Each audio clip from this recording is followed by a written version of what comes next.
तो भारतीय जनता त्रिपाठी जी पार्टी कैसे देखते हैं कि ये कह रहे हैं कि इंडिविजुअल ओपिनियंस है, कार्रवाई होनी चाहिए, लेकिन कार्रवाई होती दिखती है क्या आपको? देखिए माधव, ये वास्तविकता में बहुत हल्का तर्क है। बार बार ये कह देना कि ये निजी बयान है।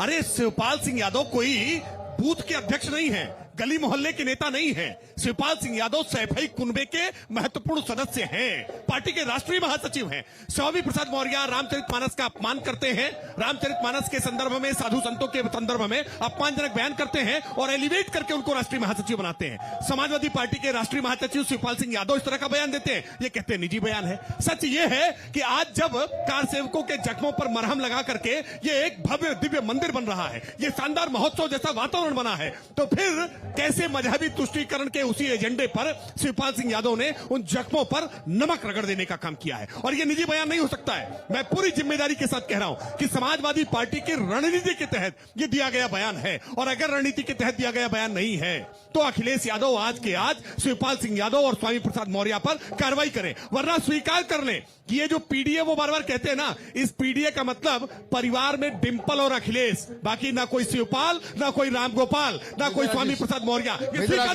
और मैं तो देखिए समाजवादी पार्टी का होकर आपके मंच पे, आपके चैनल के माध्यम से खुले तौर पे कह रहा हूं, मैं समाजवादी पार्टी की मांग है, आप उनके खिलाफ कार्रवाई करिए। किसने रोका है आपको? करिए कार्रवाई, स्वागत करेंगे हम उसका। देखिए ये स्वामी प्रसाद मौर्य को और शिवपाल सिंह यादव को तो नहीं निकाल पा रहे, लेकिन मुझे डर है कि कहीं मेजर आशीष चतुर्वेदी समाजवादी पार्टी से बाहर न निकाल दिए जाएं। इस तरह के बयान देंगे तो हो सकता है ये निकाले जा सकते हैं, लेकिन मैं फिर भी कह रहा हूं, ये हिम्मत जुटा करके कह रहे हैं, लेकिन इस भ्रम को, इस इल्यूजन को, इस रणनीति को देश की जनता, अयोध्या की जनता, ये कार सेवक, ये राम भक्त जानते हैं कि समाजवादी पार्टी ने मजहबी तुष्टीकरण में कैसे राम भक्तों की हत्या करने का पाप किया था। सर में गोलियां मारी गई थी, निहत्थे कार सेवक थे, किसी कार सेवक के हाथ में कोई हथियार नहीं था, और कार सेवक बाबरी के ढांचे से किलोमीटरों दूर थे। किलोमीटरों दूर कार्यकर्ताओं पर बिना किसी चेतावनी के अचानक गोलियां बरसाई गई, और ये गोलियां सुरक्षा बल के द्वारा ही नहीं थी। इन गोलियां बरसाने वालों में जिहादी गुंडा तत्व थे, जिनको समाजवादी पार्टी का संरक्षण था, और समाजवादी पार्टी ने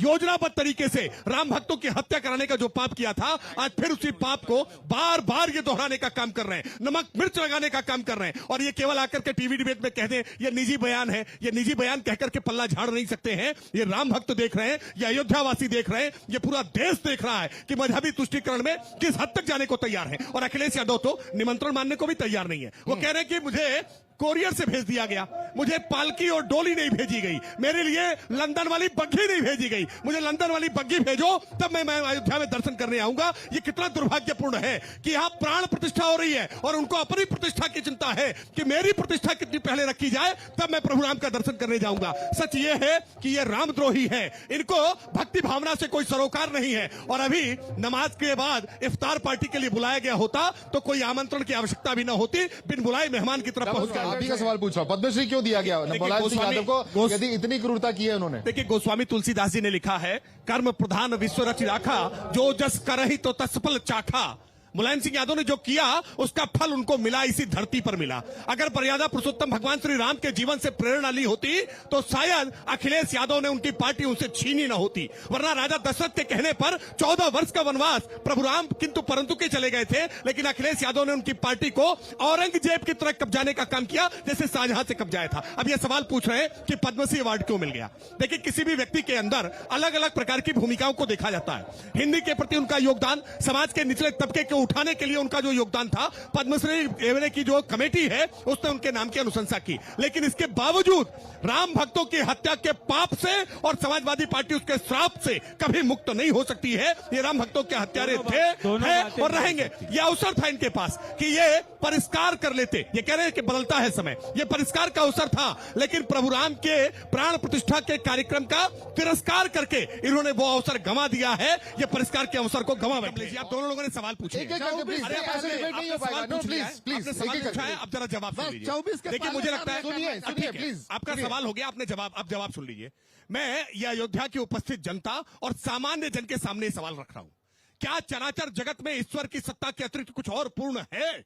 क्या ईश्वर के अलावा कुछ और पूर्ण हो सकता है? ईश्वर के अतिरिक्त कुछ पूर्ण नहीं है। और क्यों मैं कह रहा हूं, तर्कपूर्ण समझ से समझिए, अरे तर्क से समझिए, मैं तर्क से कह रहा हूं, मैं आपको तर्क से बता रहा हूं। देश में सोमनाथ मंदिर का पुनरुद्धार हुआ 1951 में, जब प्राण प्रतिष्ठा का कार्यक्रम हुआ, डॉक्टर राजेंद्र प्रसाद जी गए और पंडित नेहरू ने जाने से मना किया था, तब भी मंदिर पूर्ण नहीं था। मंदिर 1965 में जाकर के पूर्ण हुआ है, जब कल भगवान की सत्ता को कौन चैलेंज कर रहा है मेरे भाई? और दूसरा उदाहरण, ये दूसरा उदाहरण, अरे इतिहास पढ़ा लिखा करिए भाई, इतिहास पढ़ा लिखिए। मैं दूसरा उदाहरण ले रहा हूं, 26 जनवरी 1950, 26 जनवरी, आप सुनेंगे नहीं तो जानेंगे नहीं, ये अभी भी अज्ञानता दूर करने का अवसर है। आज भी अज्ञानता दूर कर दीजिए, वरना कल फिर विनोद सिंह नहीं, ऐसे सवाल उठाएंगे। सुनिए, 26 जनवरी 1950, अरे भाई आप जवाब तो सुनिए, वही सवाल आप नहीं करेंगे, पहले जवाब सुनिए, सवाल नहीं होता, आप सवाल पूछते हैं, जवाब सुनिए, सवाल का जवाब सुनिए पहले। विनोद सिंह मेरे को माइक साइलेंट करना पड़ेगा, ऐसे नहीं होगा, ऐसे डिबेट नहीं हो सवाल पाएगी। पूछा तो जवाब सुनिए। 26 जनवरी 1950 को इस देश का संविधान लागू हुआ। क्या भारत का संविधान पूर्ण था? और अगर संविधान पूर्ण था तो 100 से अधिक संविधान के संशोधन क्यों हो गए? और अगर यही कांग्रेसियों की चलती तो कहते संविधान अभी पूर्ण नहीं है, यह संविधान लागू नहीं होना चाहिए। तो भारत का संविधान आज तक लागू ना हुआ होता। ये ऐसा ही चाहते, मंदिर का निर्माण अनवरत जारी रहेगा, विस्तार लगातार होता रहेगा, मंदिर हमेशा बनता रहता है। अटल बिहारी वाजपेयी जी की सरकार गठबंधन की सरकार थी, जिस सरकार का एक पाया ममता बनर्जी भी थी।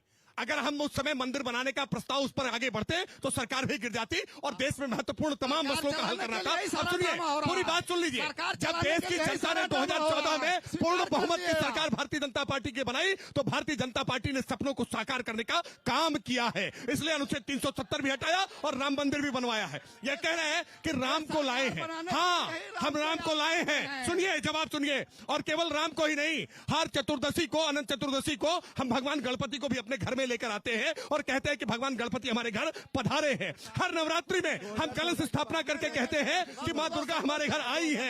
ये भारत के भक्ति के भाव को समझिए। हम वृंदावन में जाकर के, मथुरा में जाकर के भगवान कृष्ण को लाड़ लगाते हैं, उनके पालने को राधे राधे कहकर के झुलाते हैं, हम भगवान को भोग लगाते हैं। ये बातें अधर्मियों को समझ में नहीं आएंगी, आसुरी प्रवृत्ति के लोगों को समझ में नहीं आएंगी कि भक्ति का भाव क्या होता है।